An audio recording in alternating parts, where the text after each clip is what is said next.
तो कैसे हो आप लोग। स्वागत करता हूँ इस नई वीडियो में। आप देख रहे हैं ये फैक्ट फैक्ट्रीज हैं। दोस्तों, आज हम इतिहास के एक ऐसे महान महाराजा के बारे में चर्चा करेंगे जिनकी वीरता के किस्से आज तक लोगों द्वारा सुनने को मिलता है। दोस्तों, जब भी देश के इतिहास में महान राजाओं के बारे में बात होगी तो शेरे पंजाब महाराजा रणजीत सिंह का नाम इसमें जरूर आएगा। पंजाब पर शासन करने वाले महाराजा रणजीत सिंह ने 10 साल की उम्र में पहला युद्ध लड़ा था और 12 साल की उम्र में गद्दी संभाल ली थी। वहीं 18 साल की उम्र में लाहौर को जीत लिया था। 40 वर्षों तक के अपने शासन में उन्होंने अंग्रेजों को अपने साम्राज्य के आसपास भी नहीं फटकने दिया। दशकों तक शासन के बाद रणजीत सिंह का 27 जून 1839 को निधन हो गया, लेकिन उनकी वीर गाथाएं आज भी लोगों को प्रेरित करती हैं। रणजीत सिंह का जन्म महासिंह और राजकौर के परिवार में पंजाब के गुजरांवाला अब पाकिस्तान में 13 नवंबर 1780 को हुआ था। छोटी सी उम्र में चेचक की वजह से महाराजा रणजीत सिंह की एक आंख की रोशनी चली गई थी।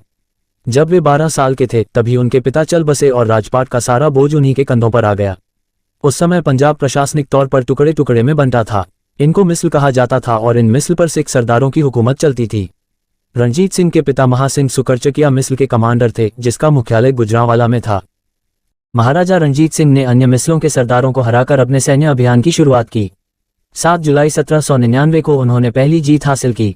उन्होंने चेत सिंह की सेना को हराकर लाहौर पर कब्जा कर लिया। जब वे किले के मुख्य द्वार में प्रवेश किया तो उन्हें तोपों की शाही सलामी दी गई। उसके बाद उन्होंने अगले कुछ दशकों में एक विशाल सिख साम्राज्य की स्थापना की। इसके बाद 12 अप्रैल 1801 को रणजीत सिंह की पंजाब के महाराज के तौर पर ताजपोशी की गई। गुरु नानक जी के एक वंशज ने उनकी ताजपोशी संपन्न कराई। महज 20 साल की उम्र में उन्होंने यह उपलब्धि हासिल की थी। इसके बाद 1802 में उन्होंने अमृतसर को अपने साम्राज्य में मिला लिया और 1807 में उन्होंने अफगानी शासक कुतुबुद्दीन को हराकर कसूर पर कब्जा किया। इस युद्ध में कुछ सामरिक कारणों से अफगानों को बढ़त हासिल हुई और उन्होंने काबुल पर वापस कब्जा कर लिया। उन्होंने पहली आधुनिक भारतीय सेना सिख खालसा सेना गठित किया। उनकी सरपरस्ती में पंजाब अब बहुत शक्तिशाली सूबा था। इसी ताकतवर सेना ने लंबे अरसे तक ब्रिटेन को पंजाब हड़पने से रोके रखा।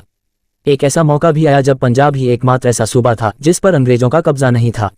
ब्रिटिश इतिहासकार J.T. व्हीलर ने लिखा है कि मुताबिक अगर वह एक पीढ़ी पुराने होते तो पूरे हिंदुस्तान को ही फतह कर लेते।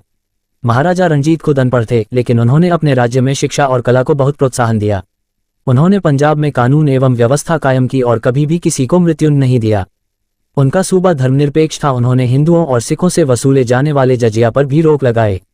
कभी भी किसी को सिख धर्म अपनाने के लिए विवश नहीं किया। इस बारे में वह कहते थे, भगवान ने मुझे एक आंख दी है, इसलिए उससे दिखने वाले हिंदू, मुस्लिम, सिख, ईसाई, अमीर गरीब मुझे सभी बराबर दिखते हैं। उन्होंने तख्त सिंह पटना साहिब और तख्त सिंह हजूर साहिब का निर्माण भी कराया। साथ ही उन्होंने अमृतसर के हरमंदिर साहिब गुरुद्वारे में संगमरमर लगवाया और सोना मढ़वाया, तभी से उसे स्वर्ण मंदिर कहा जाने लगा।